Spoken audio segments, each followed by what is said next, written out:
Mesdames et messieurs, bonsoir et merci d'être au rendez-vous de cette session d'information sur Canal 3 Bénin. Encore un ministre déchargé de son portefeuille au sein du gouvernement Patrice Talon, Aurélien Agbenossi, quitte les affaires étrangères et se fait remplacer par Paulette Marceline Adjovi, épouse Yekpe, précédemment ambassadrice du Bénin au Nigeria. Aussi, tous les ambassadeurs du Bénin en poste à l'extérieur sont appelés à Cotonou pour une conférence diplomatique qui sera présidée par le chef de l'État le 30 mai prochain. Les détails dans un instant. De son côté, l'autorité de régulation des marchés publics convie les acteurs du secteur privé ainsi que les responsables des organisations de la société civile à une rencontre d'échange. Il s'agit de l'atelier national de restitution et de validation des résultats de l'évaluation du système national de passation des marchés publics par la méthodologie MAPS2. Le rapport a été élaboré par un comité national et soumis à l'appréciation des acteurs concernés. Les détails dans ce journal. Nous parlerons également du Collège d'enseignement général 1 de Godomais qui sort vainqueur du concours de génie en herbe organisé en marge de la célébration du 30e anniversaire du traité révisé de la CEDEAO à Cotonou. La finale a eu lieu ce lundi au Palais des Congrès de Cotonou. C'est à la faveur de la semaine de la CEDEAO avec la commémoration également du 60e anniversaire du traité de l'Organisation de l'Unité africaine devenue Union africaine. Voilà pour les titres. Mesdames et messieurs, à nouveau, bonsoir. Ouvrons ce journal par le limogeage du ministre Aurélien Agbenossi qui est désormais déchargé de son portefeuille lié aux affaires étrangères. Il est remplacé par Paulette Marceline Adjovi, épouse Yekpe, précédemment ambassadrice du Bénin près le Nigeria. De sources concordantes, tous les ambassadeurs du Bénin en poste à l'extérieur sont appelés à Cotonou pour une conférence diplomatique qui sera présidée par le chef de l'État le 30 mai prochain à 9 h à la présidence de la République. Il faut préciser que le désormais ancien ministre des Affaires étrangères, Aurélien Agbenossi, a été nommé le 6 avril 2016. Restons au palais de la Marina avec le président Patrice Talon qui a reçu en audience ce lundi le gouverneur de la Banque centrale des États de l'Afrique de l'Ouest, BCAO, en visite de travail au Bénin. Au menu de leurs échanges, la situation économique, monétaire et financière dans la sous-région. Je vous invite à suivre ses propos à sa sortie d'audience. Ça a été l'occasion pour nous de lui faire un peu le point de l'évolution de la situation économique, monétaire et financière dans la région, l'action monétaire de la Banque centrale, la situation un peu dans l'ensemble de l'Union, le système bancaire. Enfin, nous avons fait un tour d'horizon de toute l'actualité monétaire et financière dans la sous-région. Et ça a été l'occasion pour nous de saluer les progrès qui ont été réalisés également au Bénin en particulier, puisque nous avons noté que la croissance est restée très soutenue et les prévisions de 2023 vraiment sont très satisfaisantes. Les performances en matière d'inflation notamment, puisque dans l'Union, le Bénin a la meilleure performance en termes d'inflation. Le taux d'inflation est à un niveau relativement faible. Et donc, on salue les efforts qui ont été faits par l'État béninois pour justement lutter contre la hausse des prix d'une manière générale. Nous avons parlé également des perspectives au niveau régional, la croissance économique dans notre union monétaire qui reste très soutenue, l'inflation qui est une préoccupation au niveau de la région mais qui est en décélération. Nous restons très attentifs au niveau de la Banque centrale à l'évolution de la situation et nos actions en matière d'intervention sur le marché monétaire justement tiennent compte de la nécessité de faire baisser progressivement le taux d'inflation vers notre cible, puisque notre cible c'est de 3%. Et donc nous pensons que nous sommes dans la bonne dynamique, mais nous restons attentifs à cette évolution. Dans l'ensemble, ça a été une très très bonne occasion que nous avons eue d'échanger avec son Excellence Monsieur le Président de la République, d'écouter également ses observations, ses préoccupations sur les différents points. Nous partons vraiment rassurés. Nous sommes, comme je l'ai dit, rassurés et beaucoup satisfaits des performances que vraiment le pays a enregistrées dans les différents domaines. Actuellement, nous avons salué particulièrement la dernière revue qui a été faite avec le Fonds monétaire international, qui a été également très positive sur les performances et les résultats atteints par l'économie béninoise. L'information est officielle depuis hier. Les 7 sages de la prochaine mandature de la Cour constitutionnelle sont désormais connus. Le professeur Dorothée Sosa est le plus connu d'entre les personnalités désignées par le bureau de l'Assemblée nationale et le président de la République. Mais les 6 autres sages de cette 7e mandature de la haute juridiction ne sont pas moins connus non plus. Nous allons ici faire un bref récapitulatif de ces personnalités qui composent désormais la Cour constitutionnelle. Suivant. L'universitaire de 67 ans, pressenti à la tête de cette mandature de la Cour constitutionnelle, des 7 sages, est le plus connu des Béninois. Professeur Dorothée Sosa est enseignant de sciences juridiques à la faculté de droit et de sciences politiques de l'université d'Abomey-Calavi, ancien ministre de l'enseignement supérieur pendant le second quinquennat de Mathieu Kérékou et par la suite garde des Sceaux, ministre de la Justice. 2 directeurs de cabinet de garde des Sceaux, magistrats tous deux, figurent aussi dans cette composition des membres de la Cour. Il s'agit de Michel Adjaka, ancien président de l'Union nationale des magistrats du Bénin UNAMAB, actuel directeur de cabinet de Yvan Dechenou et de Séverin Quenom un peu plus tôt. Celle qui a aussi été directrice de cabinet de ce même garde des Sceaux, après avoir servi dans les mêmes fonctions auprès de Joseph Djogbenou, est Aléa Goudabako. La magistrate siège aussi désormais à la Cour. Toujours dans le corps de la magistrature, Nicolas Assogba, désormais sage à la haute juridiction, était jusque-là le représentant de la corporation au conseil électoral. L'autre universitaire de l'équipe de cette 7e mandature est professeur Dandi Niamou, l'enseignante de droit public à la faculté de droit et de sciences politiques de l'université d'Abomey-Calavi, précédemment conseillère à la Cour suprême et actuellement en fonction à la Cour des comptes. Les 2 sages les moins connus du milieu des juridictions sont Mathieu Adjovi, le député à l'Assemblée nationale 8e législature, et connu pour ses activités dans la production cotonnière, et Vincent Akakpo, l'ancien maire de la commune de Dogbo. Voilà, on a une idée plus claire maintenant des 7 sages de la Cour constitutionnelle. La loi présente à Malanville. Après son installation, le chef d'arrondissement Seydou Moussa, nouvellement désigné premier adjoint au maire de la commune, a passé le témoin ce mardi 23 mai 2023 à Issifou Soulé, à qui il cède sa place initiale. La cérémonie de passation a eu lieu dans l'enceinte de l'arrondissement central de Malanville. C'était en présence de plusieurs autorités. Nous allons suivre.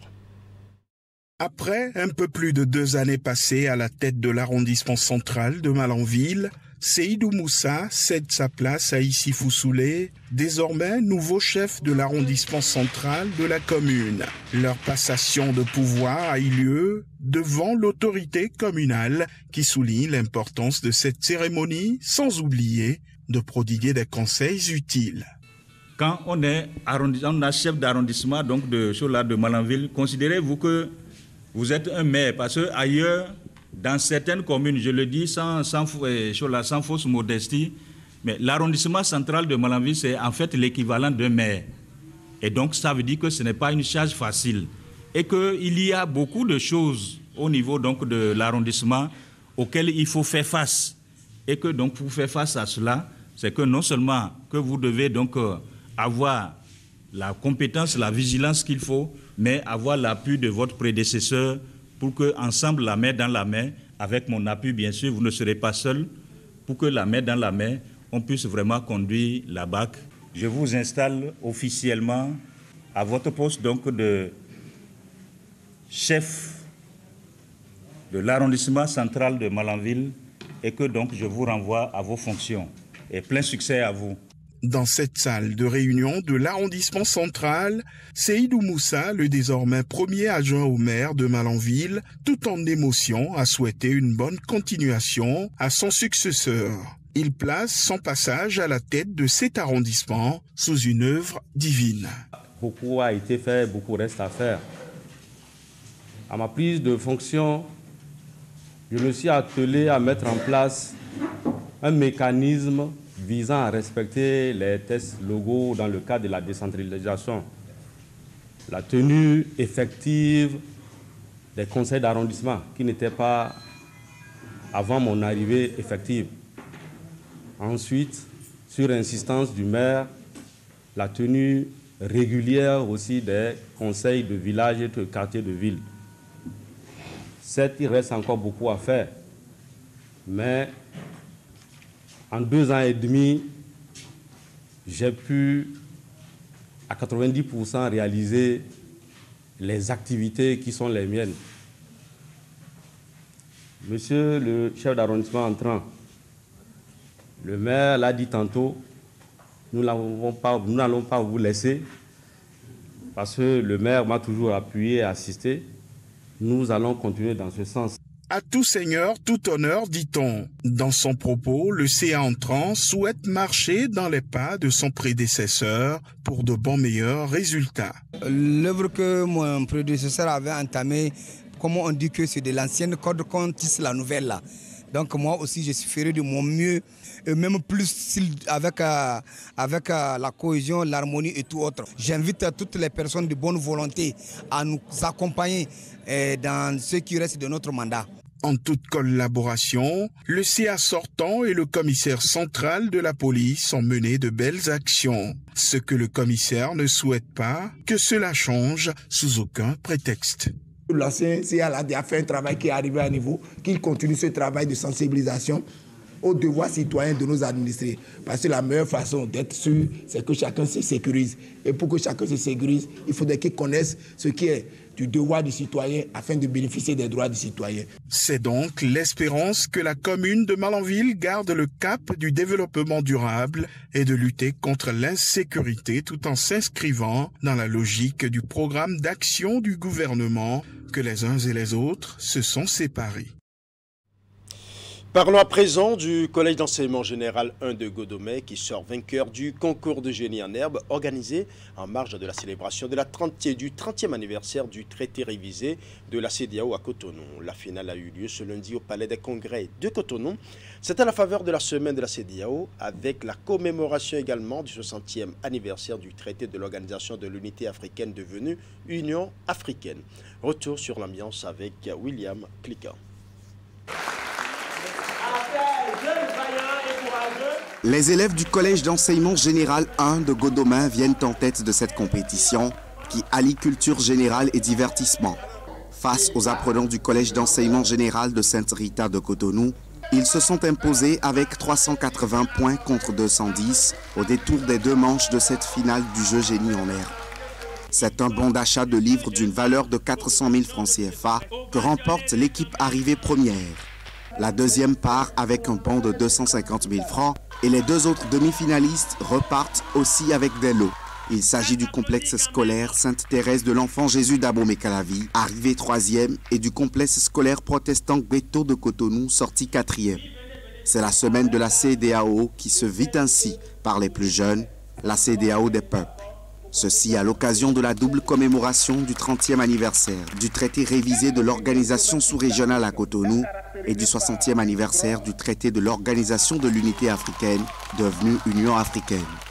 Il ne s'agit pas d'aller à l'école seulement pour apprendre des leçons et passer des examens, mais avoir une idée de ce que vous voulez faire pour vous-même, pour vos familles, pour votre pays, pour votre sous-région et votre continent. L'Afrique s'est réveillée. Et aujourd'hui, en même temps qu'on dit que l'Afrique est devenue le continent de tous les enjeux, le Bénin aussi s'est révélé. Et je pense que vous êtes cette génération dont nous sommes fiers. J'étais assis ici à écouter les questions. C'est véritablement un espoir que vous suscitez. Comme vous le savez, après la charge pédagogique que nos apprenants reçoivent dans les classes, il leur faut des plages de distraction. Cet événement vient donc à juste titre pour déstresser nos apprenants. Félicitations au CGE, à l'équipe du CGE de Godomè. Pourquoi pas félicitations à l'équipe de Sainte-Rita. Tout au long des parties, les équipes se sont améliorées. Et la preuve, s'il en fallait de cela, c'est qu'au cours de la deuxième partie de cette rencontre finale, il n'y a pas eu une seule pénalité. C'est que les joueurs ont maîtrisé totalement leur tempérament et étaient portés par la concentration. Ça, c'est un point, c'est une victoire pour toutes les 2 équipes et je voudrais que cela soit acclamé. La semaine de la CEDEAO à Cotonou se célèbre à travers une série d'activités. Les équipes des 4 établissements scolaires ayant participé à cette compétition génie en herbe vont bénéficier d'une visite guidée des diplomates dans les organes de la CEDEAO. En prélude aux assises nationales de la démographie, les membres de la direction du ministère du Développement et de la coordination de l'action gouvernementale ont organisé une séance d'information et d'échange. Une séance qui s'est tenue au cabinet du ministère et qui a été présidée par le directeur de cabinet. Nous allons suivre. Cette séance d'information mobilise des cadres de la direction du ministère du Développement et de la coordination de l'action gouvernementale autour du bien fondé des prochaines assises sur la démographie au Bénin. À l'occasion, le directeur du cabinet du ministre d'État, Abdoulaye Biotchane, expose la rationalité de ces assises. C'est de dériver un modèle propre, un modèle démographique propre et spécifique au Bénin qui nous permettent donc de réconcilier nos aspirations tout à fait naturelles, je peux aussi dire, et légitimes de procréation, de renouvellement de génération et les aspirations non moins légitimes de réalisation d'un bien-être donné. Les responsables à divers niveaux conviés à cette rencontre ont échangé sur les préoccupations liées à la démographie et le rôle qui leur incombe. Nous estimons, compte tenu des paramètres et des données que nous avons en main, que j'ai exposées et dont nous avons tous parlé, que le risque que cette augmentation rapide de notre démographie fait peser sur l'économie et notamment sur notre bien-être d'aujourd'hui et de demain, qu'il est important pour nous d'en prendre conscience dès aujourd'hui et de procéder aux ajustements qu'il faut afin de ne pas avoir à subir ou à connaître le pire demain. Le débat sur la démographie ne doit plus constituer un mythe pour nous, ne doit plus constituer pour nous un mystère pour nous. Et c'est important qu'en tant qu'acteur de développement, en tant qu'acteur, en tant que responsable, je vais dire, au ministère du Développement, que nous travaillons à entretenir ce débat, à l'alimenter, mais de façon saine.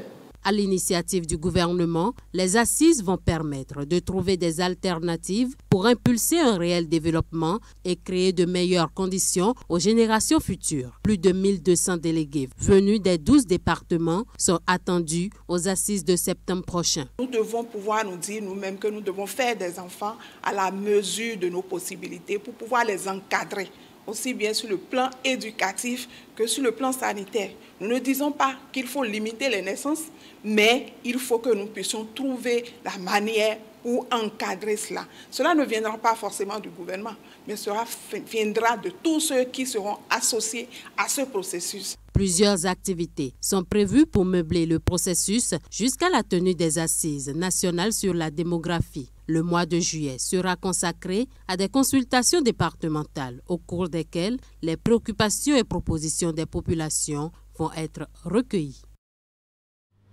Je l'annonçais en début d'édition, l'autorité de régulation des marchés publics a convié ce mardi 23 mai 2023 les acteurs du secteur privé ainsi que les responsables des organisations de la société civile à une rencontre d'échange. Il s'agit de l'atelier national de restitution et de validation des résultats de l'évaluation du système national de passation des marchés publics par la méthodologie MAPS 2. Le rapport a été élaboré par un comité national et soumis à l'appréciation des acteurs concernés. Idrissou Boukari nous fait le point. La dernière évaluation externe du système de passation des marchés publics du Bénin remonte à 2014. 9 ans après, l'expérience est rééditée à travers une auto-évaluation réalisée en application à la méthodologie MAPS 2 par un comité national sous la supervision et l'appui d'un consultant international. La qualité, l'efficacité, l'équité, la transparence et l'état de la gouvernance sont des éléments pris en compte dans cette auto-évaluation du système des marchés publics. Après les observations du secrétariat du MAPS 2, les résultats du rapport sont présentés ici aux acteurs du secteur privé et aux membres des organisations de la société civile. Cette démarche méthodologique dédiée à l'évaluation du système de passation des marchés publics par la méthodologie MAPS 2 requiert que tous les piliers qui rendent compte de l'état du système soient évalués.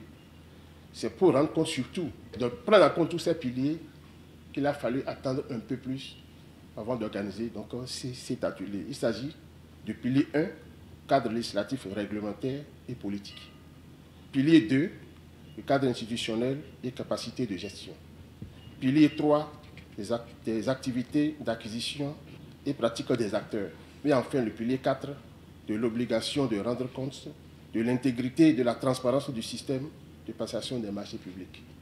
Après la présentation du rapport, les acteurs concernés sont appelés à donner leurs appréciations pour parfaire le document devant permettre d'améliorer l'environnement des marchés publics au Bénin. Les résultats présentés à l'occasion de cet atelier national constituent la 3e expérience dans le parcours de l'auto-évaluation, la première étant intervenue en 1999. Mesdames et messieurs, chers participants, qu'il nous soit permis de vous affirmer qu'en organisant le présent atelier, l'autorité de régulation des marchés publics vise avant tout à assurer la qualité de tous les livrables, notamment à répondre aux exigences de l'outil MAPS qui impose à cette étape de processus d'évaluation la participation active du secteur privé et celle de la société civile. Vous le savez, dans le marché, la concurrence doit être fluide. Et s'il n'y a pas la transparence, s'il n'y a pas l'équité, s'il n'y a pas l'égalité d'accès, la fluidité de la concurrence prend un coup.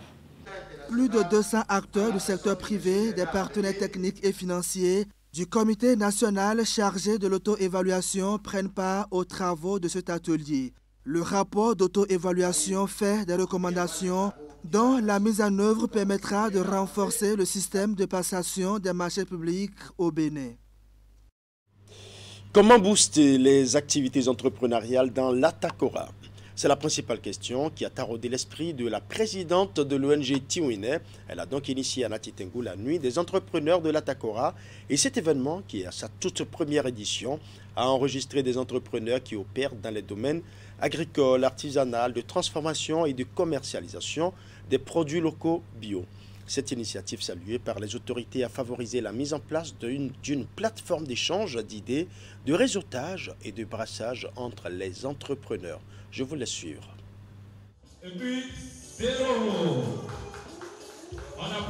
C'est cette coupure de gâteau qui officialise la célébration de la première édition de la Nuit des entrepreneurs de l'Atakora.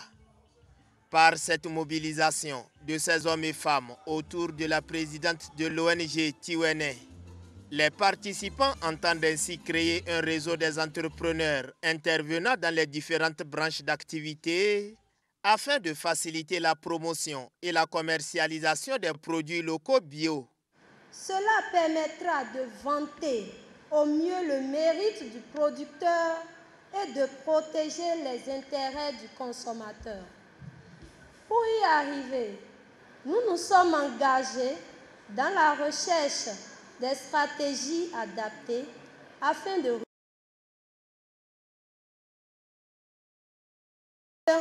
les technologies de l'information et de la communication.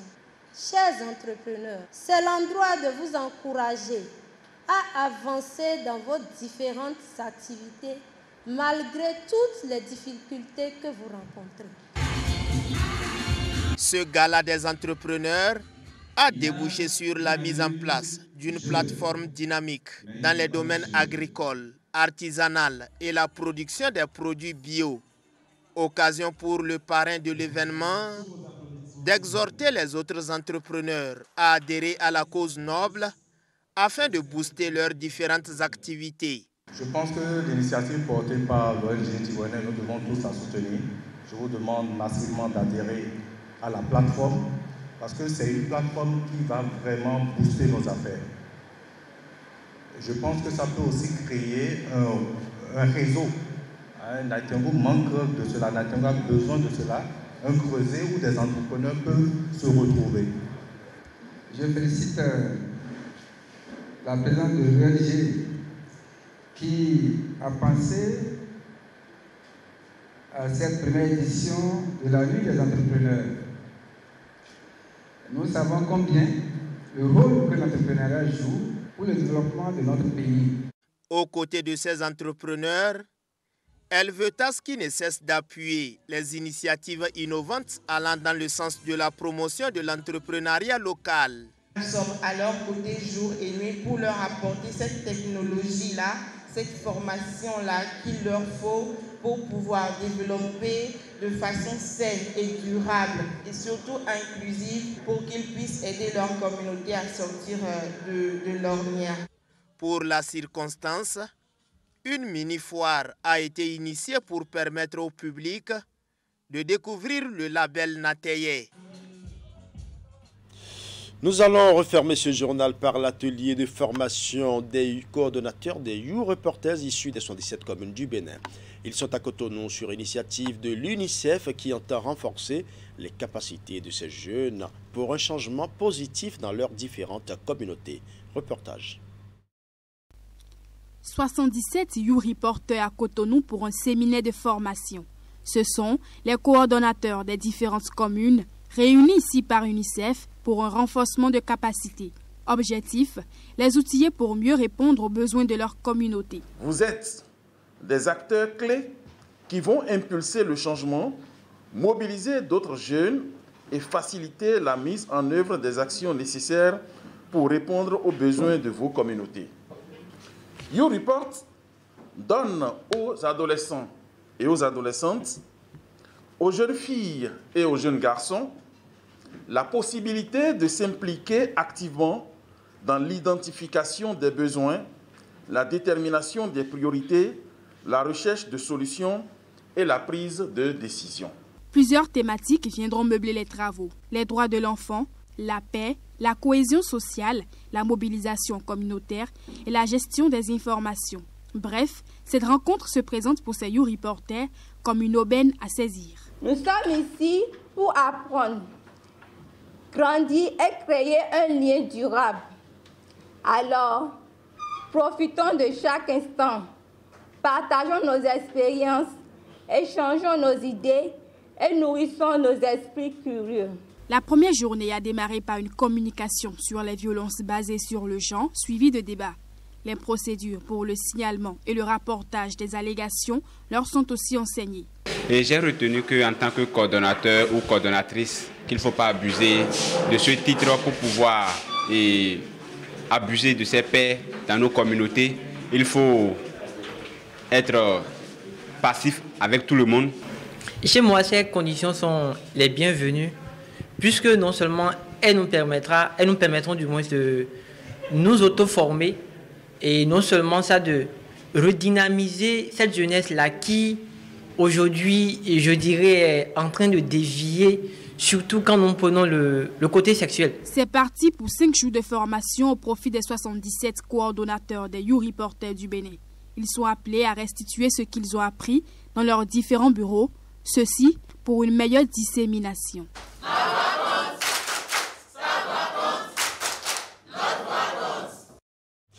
Voilà, ce sera tout pour ce journal, mais il faut d'abord rappeler une fois encore que le ministre Aurélien Agbenossi est désormais déchargé de son portefeuille lié aux affaires étrangères. Il est remplacé par Paulette Marceline Adjovi, épouse Yekbe, précédemment ambassadrice du Bénin près le Nigeria. De sources concordantes, tous les ambassadeurs du Bénin en poste à l'extérieur sont appelés à Cotonou pour une conférence diplomatique qui sera présidée par le chef de l'État le 30 mai prochain à 9 h à la présidence de la République. Il faut préciser que le désormais ancien ministre des Affaires étrangères, Aurélien Agbenossi, a été nommé le 6 avril 2016. Ainsi se referme ce journal. Merci pour votre aimable attention. Bonne soirée à chacun et à tous.